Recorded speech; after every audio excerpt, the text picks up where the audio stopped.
The government's probably watching this like, Teen Wealth, Teen Wealth.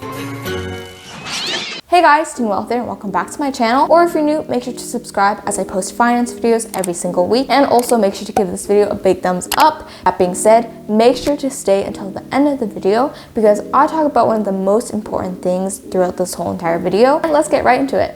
So right now, the dollar, the US dollar, the Canadian dollar, whatsoever, is paper, or if you're Canadian, it would be plastic, as long as it's not backed up by something. So really, what actually gives it its worth? Well, us people do, because at the end of the day, it doesn't have any actual value, and we are perceiving it to have some value because we think that it can be exchanged for goods and services. Likewise, if everyone lost faith in the currency, then the dollar would collapse. The value really depends on two factors, supply and demand, which can be broken into three different ways. Number one is exchange rates, which is basically how much a dollar costs in foreign currencies. There's actually a whole market for this called the forex market, and it's kind of like the stock market in terms of you actually trade things, but it actually trades currencies and traders can profit off of the price fluctuations. And in forex markets, they actually factor in supply and demand. That being said, here's a metaphor I use for supply, demand, and inflation. Let's say I've got an avocado right here. If I was the only one in the world with this avocado, that would make it limited. And that would make it more valuable because everyone would want it because there is very, very limited supply and more demand. But the reality is that I can go and plant this avocado and make more avocados in avocado bushes or trees, whatever. And there's an abundance of them, which means that the value actually goes down. It's less valuable because there's more supply.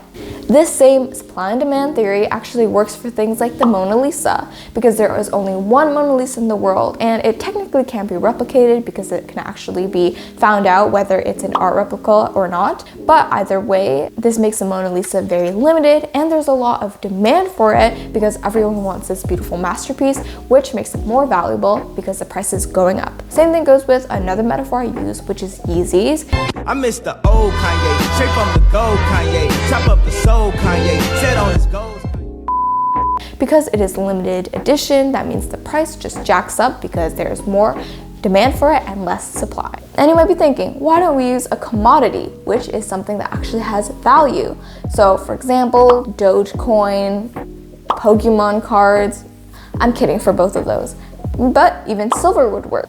But there's something called the gold standard, which meant that the US dollar was backed by gold and had a gold certificate starting from 1879, but it was shortly taken away in the 1900s to prevent an excessive amount of mining on gold reserves, which may lead you to the question, why is gold valuable? Well, it is number one, very limited, which makes it rare, which makes the supply limited, which makes the demand go up. And it also doesn't corrode or decay, meaning that it's sustainable and it lasts over a long period of time.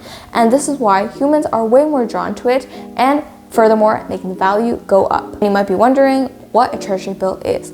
It's basically a bond that the government, whether it be the US government or the Canadian government, issues. And for my fellow US and Canadian citizens, you yourself, if you're 18 and over, can actually invest in these bonds.